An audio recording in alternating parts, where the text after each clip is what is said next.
All right, everybody, it's that time. It's that time. I'm very excited for this.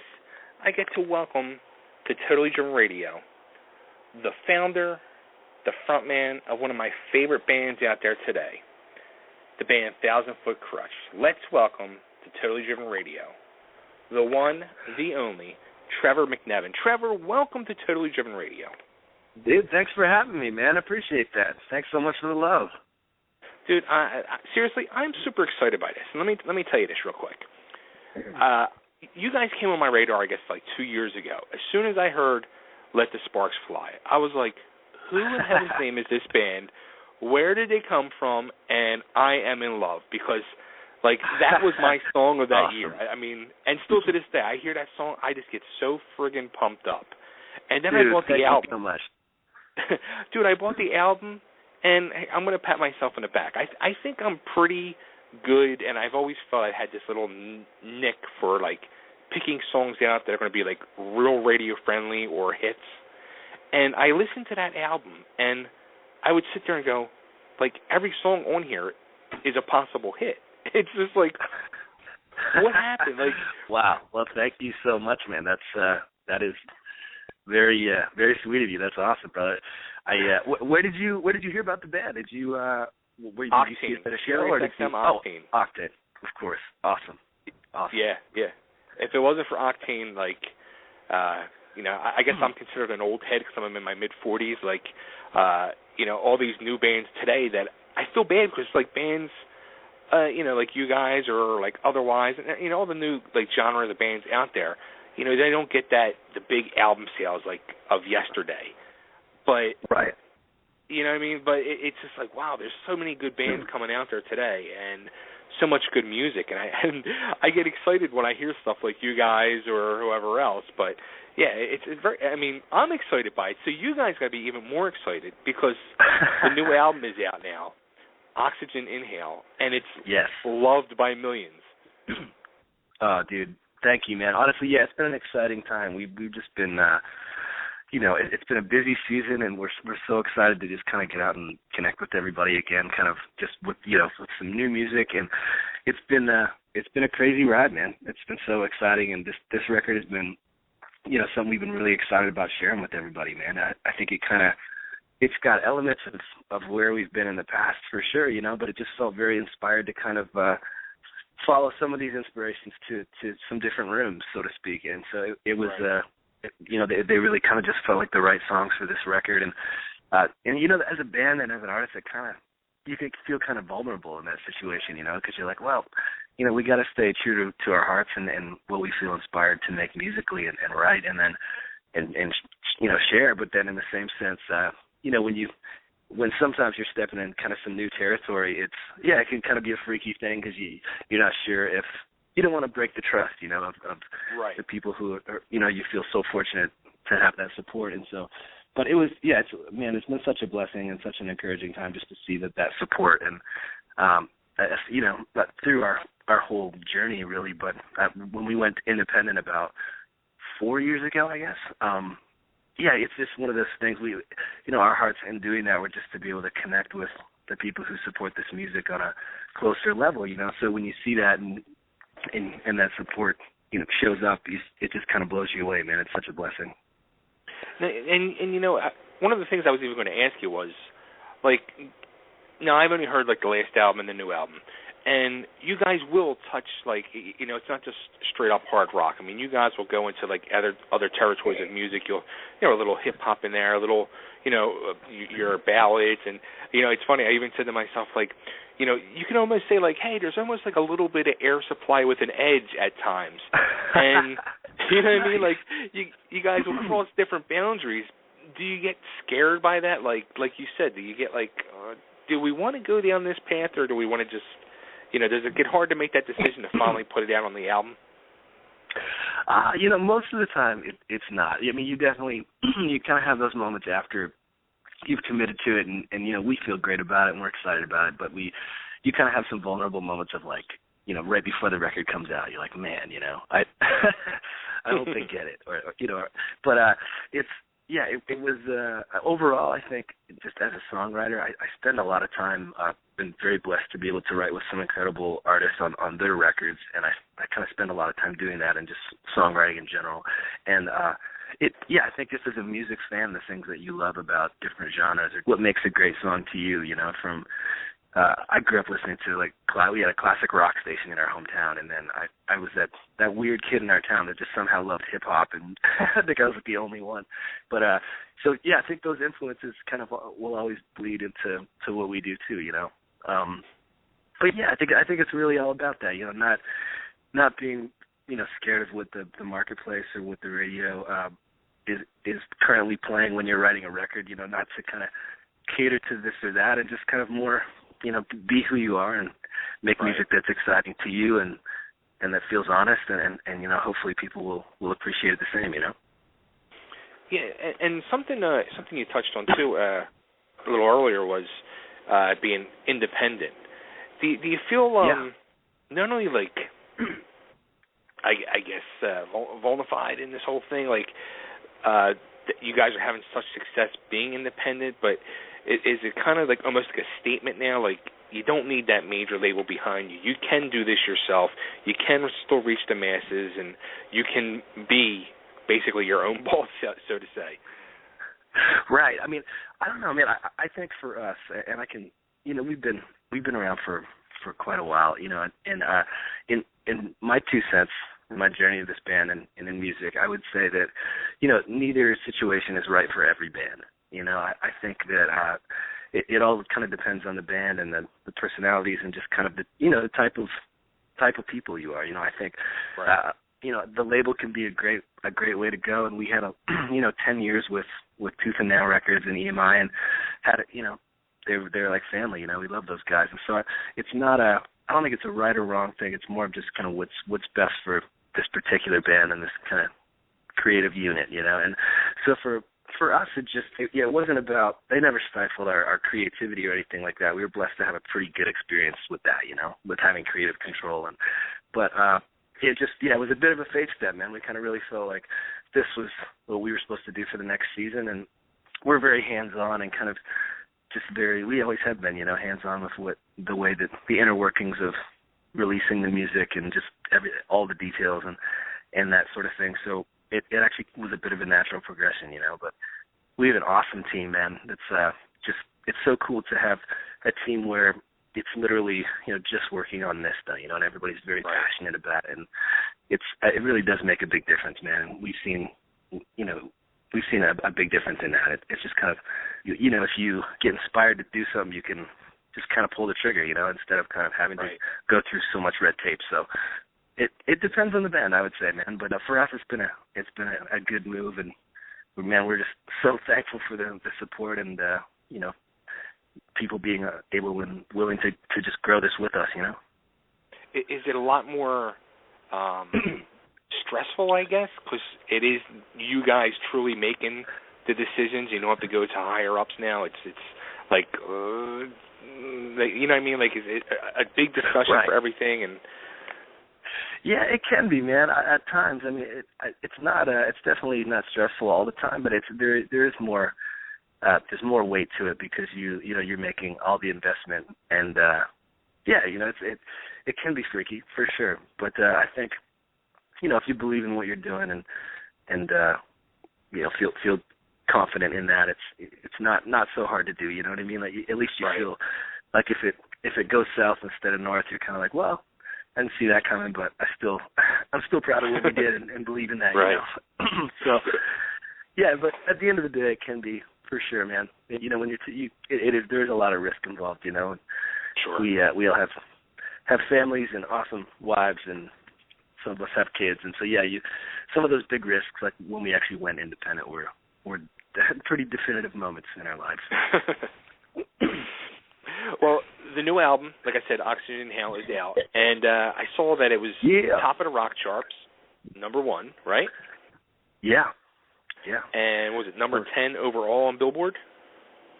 Yeah, it was number 10, and then we actually got a call from someone at SoundScan that said that actually 3 of the top 10 or three people in the top 10 were actually soundtracks and compilations, so they weren't actually artists. So then, then they kind of moved us to, to being the top 7, I guess number 7 selling artists, sort of, so to speak, because they were soundtracks. But yeah, man, hey, we were just crazy thankful to, it was such a blessing to see that and to be in the top 10, man. I think the closest we've ever been was maybe 14, I think, in the past. So that was pretty exciting for our team, man. I'll tell you what, when I saw that, I got excited too because, last week there was the big story, or earlier this week, that Gene Simmons came out saying that rock is dead. And I was like, well, I guess this kind of proves that rock's not truly dead if these guys are going in, top of the charts on Billboard. Something's still there. Yeah, I don't know. I obviously respect Gene for what he's done, and he's Kiss is a band that inspired a lot of us growing up, and sure. Done some just incredible things, and they've been trailblazers, man. I did. I actually had a bunch of people kind of tweeting me and sending me messages about that, like just saying, dude, what do you think about this, And I spent a little time thinking about it, and I kind of it was a little disheartening to read, because I feel like it really kind of wasn't giving a lot of hope or encouragement to the kid sitting in his bedroom playing his guitar for 8 hours, like we used to be, like the one who's, music communicates with them and they want to communicate through music, and be inspired to start their own bands and be their own artists. And it kind of, I think I was a little disappointed that he would say some of those things and kind of almost try to lead people who are creatives, and I do feel like that's their way to communicate, kind of away from doing that, But I think at the end of the day, for me anyways, man, it kind of comes down to why you got into it in the first place, If you, some of the things he said, and I'm certainly not judging him on this, and never would, but I just feel like it kind of comes down to whether, if you got into this to make money, then you got into it for the wrong reasons to begin with, and yeah. I think if your heart's in it and that's where your passion and your drive is, then it's only you can decide that for yourself, and there's never going to be anything wrong with that, Right. So I feel like some of the stuff he was saying almost felt like it sided a little bit with that kind of more of an attitude of like, well, you can't make a buck, so don't even worry about it. And I don't know, I guess it's just not. I've just never felt that way about music, and we feel so blessed and fortunate to be able to do it. So nice. Now, how about something too that's really important for you guys is YouTube. And I mean, in August alone, you had 1.1 million views. And then I was looking over some other facts on you guys, and I saw the last album, The End Is Where We Begin, had over 215 million YouTube views. I mean, that's like some serious, beyond serious numbers. Yeah, that stuff is crazy, man. That kind of blows us away, to be honest. I think the power of YouTube as a channel has really taken a lot of people by storm the last couple of years, specifically. It's we obviously grew up listening to tapes and then CDs and now MP3s, and then you see this transition of even my younger brother, who's not that much younger than me, will show me new music on YouTube. That's how he listens to music. So it's a different culture, man. It's exciting times, though. It's a pretty amazing tool for just visual and for music in general. Yeah, it's funny because it's weird. Like if I go to a club or whatever, and I see a new band, and they turn around, they're like, "Oh yeah, we just released our first single on YouTube," and I just I'll look to my wife or my friends who I'm with. I'm just like, that is just so weird to hear a band say that.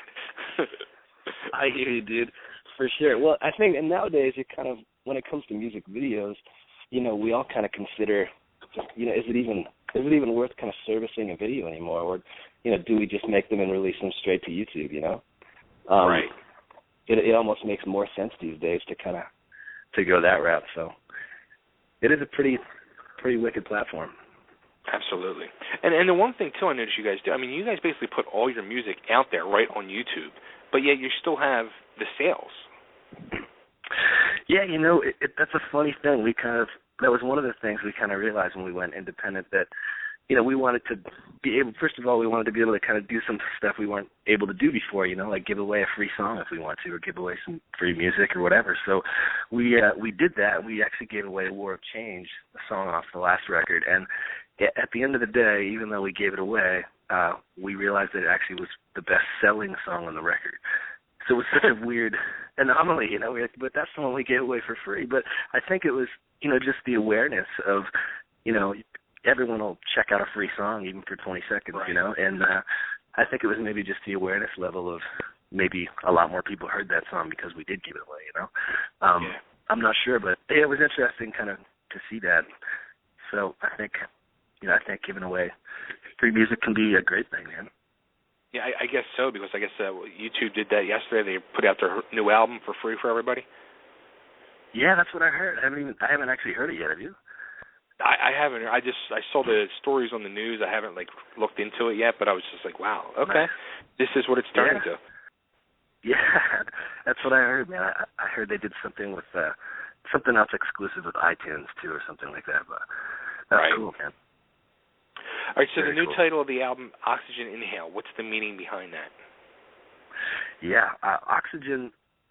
To me, when I started kind of writing this record and got a bit of a vision for that title and kind of, I started digging into, what does that mean? What does that mean to me and just my life, my faith, and my journey just as an artist? And to me, it kind of, at the end of the day, and this is a thread in a lot of these songs in and throughout, but that, it's more just about the fact that oxygen is our lifeline. It's if you really think about it, it was kind of, to me anyways, it was kind of a crazy thought, that all of us universally in different places of the world and cultures and races and denominations and faiths and all that kind of stuff, all the things that, can be walls in people's lives, we all rely on oxygen that, that we can't see, but we need, and we rely on it to breathe every second of every day, and so this record and kind of that, the heart of that is more just, to live every day like it could be our last, to live every day to the fullest, and